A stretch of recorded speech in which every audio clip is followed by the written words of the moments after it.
I don't know how much of it ever had anything to do with her management. And I think perhaps what this means is more of a signal towards Nicki's own independence and her, really making it clear, she can executive produce, she can artistic direct, she can creative direct, like she can do all these things.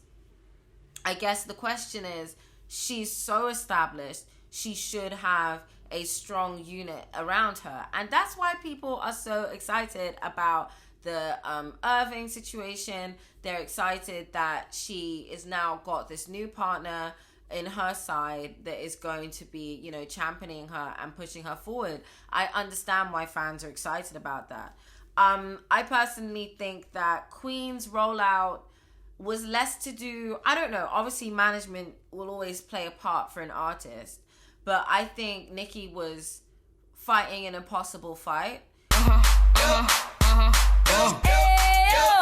Hi guys, it's Blessing Mukosha, your wonderful host, and welcome back to No Ghostwriter. Follow no_ghostwriter on Twitter and Instagram for 24/7 rap and hip hop talk.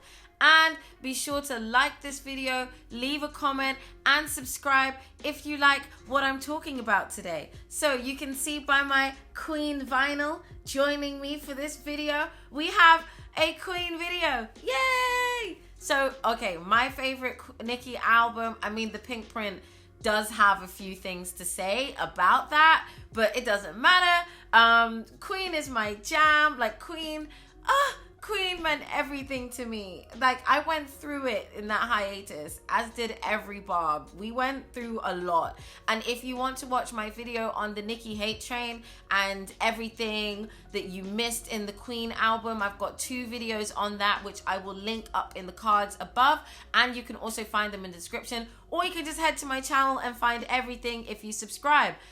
So yeah, check out those videos. But Queen was such a special album, and on the 9th track, so around the middle of the album, Nicki's got a song called Chun Swae with herself and Swae Lee of Ray Shremmond. And in this song, right at the end, Nicki's got an outro and she shouts out a whole bunch of people, and I wanted to talk about the people that she shouts out.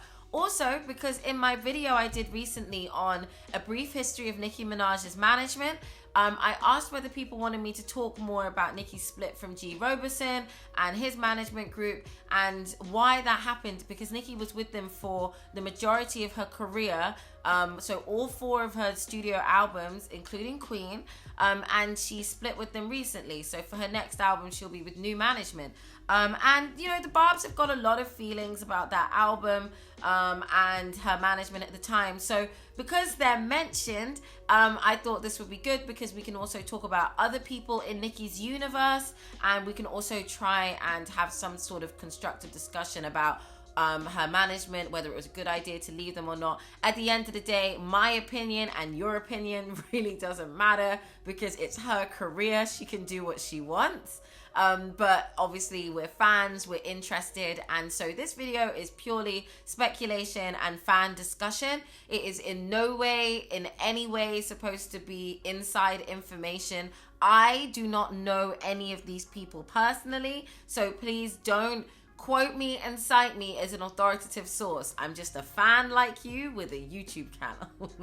Okay, let's get into it. So the reason I wanted to focus on the outro to Chun Swae is just because where Nicki was when this album came out is so relevant. And like I said, you can check out those 2 videos on my channel if you want more. But above all, Nicki was in this position where she did feel vulnerable. She did feel threatened. They tried to take my good sis out. That's what Queen was all about. It was her saying, you can't take me out, and standing up for herself.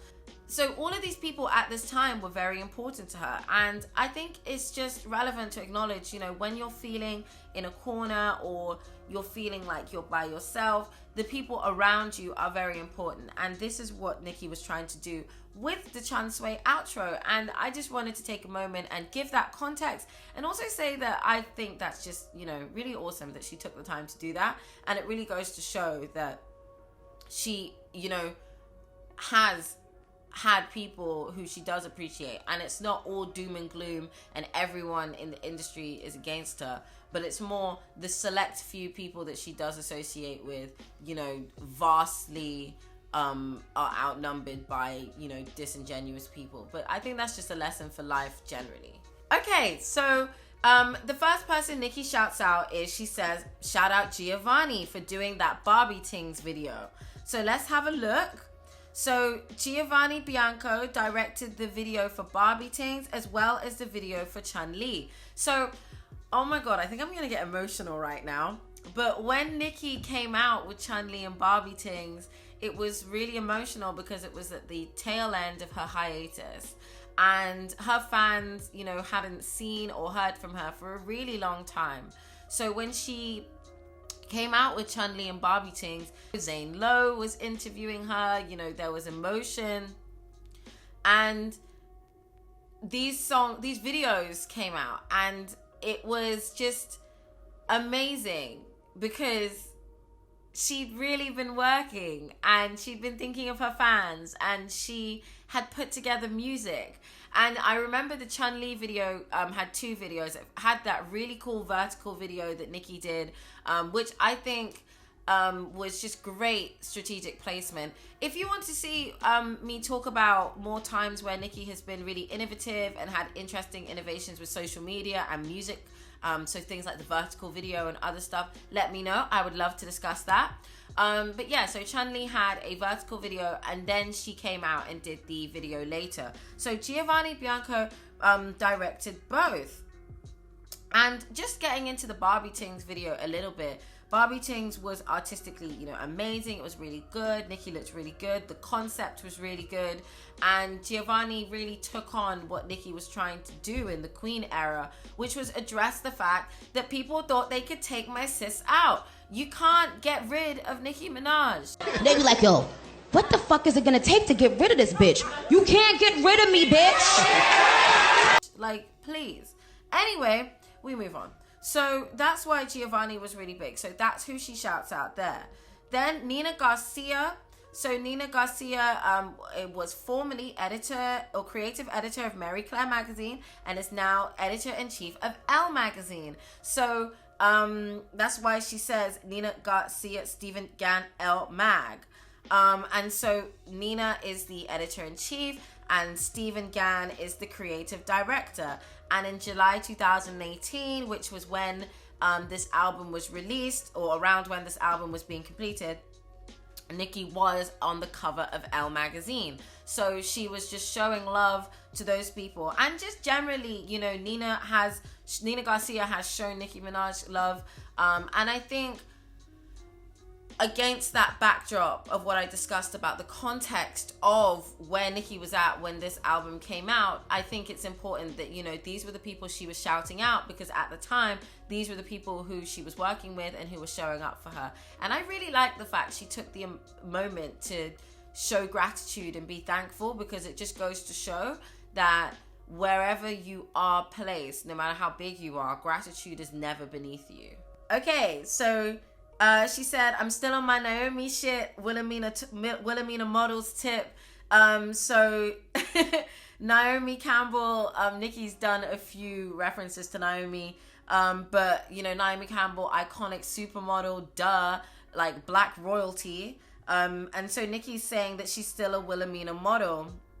So in 2017, Nicki signed with Wilhelmina Model Management. And she, I think in this year of 2018, was spotted everywhere with the owner of Wilhelmina Models. Bill Wackerman is an OG. So not only was he appearing alongside the Queen, but he was publicly defending her. So when Cardi B was doing her whole ranting spiel, trying to convince the world that she was being given more money and more exclusive deals than Nicki the Minaj, Bill Wackerman addressed some tea and said that Diesel deal was built around the one and only Queen. # truth will set you free. I've got the receipts. So that was about Nicki had a Diesel campaign that year, and then Cardi B tried to claim that she got offered that. And she, Bill Wackerman again addressed that. I mean, it's just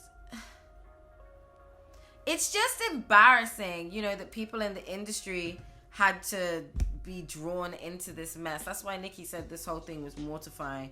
But at the end of the day, Bill stood up for Nicki during the hate train, was right in the midst of it, saying that he's got the receipts, clearing up the lies, and then, appeared alongside the Queen in Italy to meet with Fendi. So, I think Bill and Nicki's relationship with the fashion world, I think he has been relevant to her in that way, and I just appreciate his presence. So yeah, Bill Wackerman, that's why she says still on that Wilhelmina Models tip. And then Wheezy, Lil Wayne, Mac Main, Baby, and Slim. So all of these people are essential to Nicki's career. So Lil Wayne, obviously her mentor, Mac Main, president of Young Money Entertainment, Birdman, Baby, so co-founder of Cash Money, and Slim, who's Birdman's brother and co-founder of Cash Money.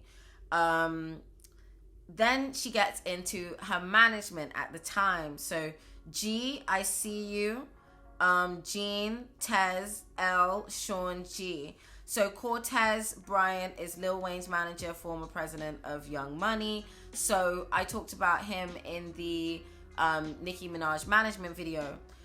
Derek L. Lawrence is the vice president of Young Money Records and the former manager of Drake and Wayne. So that gives us G, Jean, Tez, L, Sean, G. I'm not sure, so we'll have to get into that. So the first person that Nicki shouts out here is G. And G Robeson is or was Nicki's management for a very, very long time, for the majority of her career. And he's very intimately connected to Young Money. So I'm going to go through G Robeson's CV. He's very established. He's a vet. And then we're going to talk about his significance to Nicki Minaj's career. And because it was discussed in the management video, we're going to also talk about, their split. It was declared that it was amicable. But I'm also going to talk about how likely that was, given the way fans felt about Queen, and also some of the things that Nicki has said since then that suggest that she wasn't happy. So G Robeson started his music industry career under the tutelage of Jay-Z, serving as VP of A&R at Rockefeller Records. He went on to senior label posts as SVP at Atlantic Records and chairman of Geffen Records. He's founding partner of the Maverick Management Firm, which is a subsidiary of Live Nation Entertainment. Today, Robeson is co-CEO of artist management company, the Blueprint Group. He has played a key role in the careers of artists such as Kanye West, Lil Wayne, Drake, T.I., Nicki Minaj, G-Eazy, and Lil Nas X. Robeson is the former manager of both Kanye West and Drake. In addition, Robeson is founder and CEO of BPG Music, which inked in partnership with Warner Records, announced in February 2021. So if we go to Maverick Management, so Maverick Management's artist roster includes Doja Cat. So I'm just going to go through some of the people represented by Maverick. Aerosmith, Andrea Boccacelli, Belly, Doja Cat, Fifth Harmony, French Montana, G-Eazy, Jill Scott, Labyrinth, Lil Wayne, Madonna, Miley, Pauly D, Sabrina Claudio, Shania Twain, The Roots, The Weeknd, Ty Dolla $ign, U2. So they've got, big artists on their roster. So I'm just having a look. Here we go. So management. So in 2014, yada, yada, yada, yada, yada. So Blueprint Group, G Robeson, Cortez Bryant, and Sean G. So Blueprint Group is where, all of these people that Nicki references, G Robeson, Sean G, and Cortez Bryant, are from Blueprint Group. So Blueprint Group is the management company that was working with Nicki Minaj. This is complicated, so I hope you managed to stay with me. So, Maverick Management Company and Blueprint Group, Artist Management Company. So, both exist, both are connected, both are related. So, when you see Sean G and Cortez Bryant, that's in relation to Blueprint, Artist Management, where they were working with Nicki Minaj. So we obviously know that G. Roberson and Cortez Bryant, extremely established people. You know, Nicki was with them for a very long time. Lil Wayne was with them for a very long time. And then, so Queen came out in, August of 2018. And then within a year, Nicki had split from her management relationship with them. So I'm not necessarily sure what prompted this. I don't know. Like I said, I'm not sure. But I know that the Barbs weren't happy with the Queen rollout. They didn't like the way Nicki was handled. There were, big faux pas that happened. For example, Nicki being booked for a show in China that ended up being a scam. She still got paid her $1 million, but it still presented situations where, the fans were sort of looking at her management like they weren't taking proper care of her. And I don't know, Nicki didn't say that in particular out loud, but there were references in songs. So like I said in the management video, she did say in Nice to Meet You when Meghan Trainor, had to cut the grass, there were snakes in the camp. And her divorce from Blueprint Maverick was, I don't know whether it was in the making, but it was sudden. And Lil Wayne also divorced from Blueprint Maverick. So I'm not sure, what did prompt Nicki to change her mind like that? I don't know. In terms of where Nicki said that she's going in her direction, I don't know how much of it ever had anything to do with her management. And I think perhaps what this means is more of a signal towards Nicki's own independence and her, really making it clear, she can executive produce, she can artistic direct, she can creative direct, like she can do all these things. I guess the question is, she's so established, she should have a strong unit around her. And that's why people are so excited about the Irving situation. They're excited that she is now got this new partner in her side that is going to be, championing her and pushing her forward. I understand why fans are excited about that. I personally think that Queen's rollout was less to do, I don't know, obviously management will always play a part for an artist, but I think Nicki was fighting an impossible fight that only she could win. And I think she won the hate train because she won against it because she was never lying. Nicki was always and has always been the authentic article, and that was always going to speak for her. And I think her desire to advocate for herself, I remember I was watching all of that just thinking, I know why you had to do that. I know why you did that. And in a way, no one else could have stood up for her other than her. And I think it took Nicki repeatedly, taking all these hits for years, for people now in 2021 to, sit back and reflect on themselves and think, yeah, we were wrong for that. People were proudly disrespecting her like it was something to do, it was shameful. So I think she won that not necessarily through anything that management could have done, but because of her own, the truth of her existence. But I'm not going to lie to you and say, there wasn't times where, Nicki was, I don't know, I felt made unnecessarily vulnerable when she didn't need to be. But that being said, we don't know why that was. We don't, and this is the thing, we are on A&R. Next up, we've got Monty, Avery, Robbo, Joe, Katina, Mike, Dave, Gary, Josh. All of these people are all music execs at Republic and Young Money and Cash Money. So she says, Monte Littman, co-founder, chairman, and CEO of Republic Records. Avery, co-founder, chairman, and COO of Republic, so Monte and Avery Littman. Jim Roppo, executive VP and general manager of Universal Music Group. Joe Carrozza, senior VP of media relations at Republic. Katina Bynum, VP of marketing and promo at Cash Money. Mike Alexander, executive VP of the international divisions of Republic Island and Def Jam. Dave Ingenloff, senior VP of rhythm crossover promotion at Republic. Gary Spangler, executive VP of promotions at Republic. Josh Berkman, head of A&R at Cash Money. So that was her giving out, her music label people shout outs. Again, remember the context of the Queen album. I think, the fact Nicki is shouting out these people, in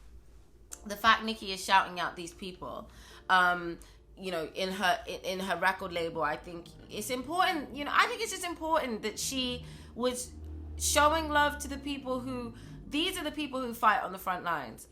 If you would also like a video about artists, their legal relationships, and the different entities that are involved, from how there's only 4 record labels which themselves own multiple subsidiary labels which themselves own multiple subsidiary labels.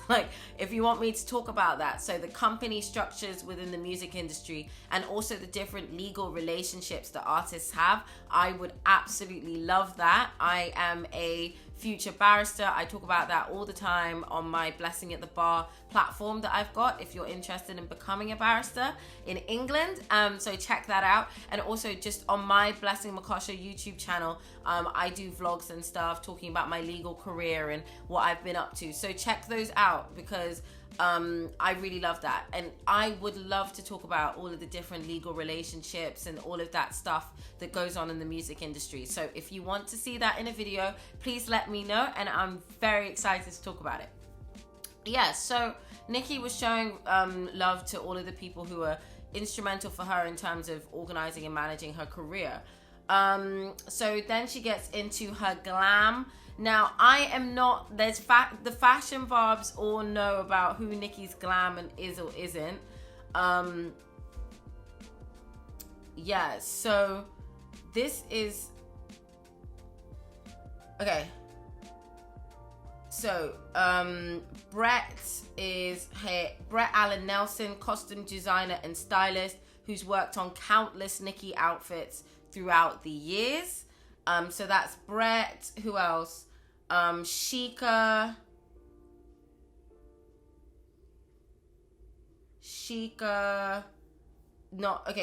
is her makeup artist. Kim is Khloe and Kim Kardashian. So yeah, she really loves Khloe and Kim. She's good friends with them. She shouts out Hillary. So it says her manager, Hillary Weston, who she hired in 2017. She's also Lil Kim's former manager. I'm not sure about that. That's a bit confusing, because I'm fairly sure her manager was G. Roberson and Maverick Blueprint. But again, these are the reasons why I like to do these videos looking at different legal relationships, because I don't know. But this is a genius annotation, by the way, so this might not be correct. And then it says she shout out Biggs, and it said that that's Biggie Smalls. No, I think she mean Biggs. D Biggs. 2 rappers she grew up with and kept pushing my pen. Yeah, so so this is from a Billboard article from Nicki's My Time Again documentary back in 2015. And so D Biggs and Brinks Billions are rappers that Nicki's been she said that she grew up with and has been rapping for a while. D Biggs, Brinks Billions, yeah, I definitely have heard those names before. So that's who she means when she says Biggs. So D Biggs is a rapper. Yeah. Juice, so Juice, Big Juice, her sound engineer. We owe a lot to Big Juice. We owe Aubrey Big Juice Delane, yeah. We owe a lot to Big Juice. He gave us the sound of Queen. He gave us the Pink Print freestyle as well. And that's where she says, keep me rolling, Juice. It's from the Pink Print freestyle. And yeah, that's everyone she shouts out. So in hindsight, you know, this was, like I said at the beginning, this was a verse where Nicki was showing love to people who were important to her at this time in her career. And yeah, I just thought it was awesome. I really like that she took the time to do this, and it's a very Nicki thing to do. It's a very New York thing to do, and it's a very Nicki thing to do for her to just be like chatting at the end of the track, like laughing or like ah, like that's so Nicki. But I loved it. Anyway, I hope you guys liked this video. I wanted to talk about Chun Swae, talk about her management. It is confusing, you guys, to get all of these legal relationships right. Even I'm struggling, and I've got my iPad right here with a bunch of notes, and it's still confusing. So if you want me to do a video talking about typical artist relationships, so the different legal relationships and dynamics, I would love to do that. It'll help you understand more, you know, how Nicki can be shouting out all of these people who were all slightly different variations of different roles in her career. I'd love to do that. But I hope you enjoyed this video. As per usual, make sure you smash the like button. Comment below what do you think about all of these different people involved in Nicki's career. I always like, you guys always seem to have the teas. So write comments. Let me know if you know anything about these people. But like we remember, the Queen album era was difficult. And Nicki really stood up tall. And something I wanted to say before I wrapped up is, whilst fans might be unhappy with how things were handled during Queen, they need to remember that Nicki was with, you know, G. Roberson and Maverick for 3 albums before that. And we got the Pink Print era. So as much as you may have not liked Queen, we also got the Pink Print era. So we did get a lot. And I think it's important that we acknowledge that. That, you know, they were with her for a long time, and there were good moments and moments that really benefited us fans.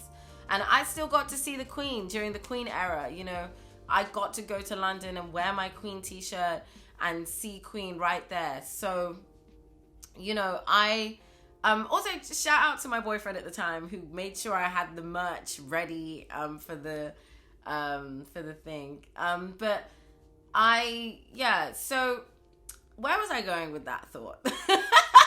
Where I was trying to land is that above all, Nicki has had people in her corner, and things haven't always been bad with management. There's always going to be room for improvement. And what I was trying to say earlier is that we are fans. We're not A&R.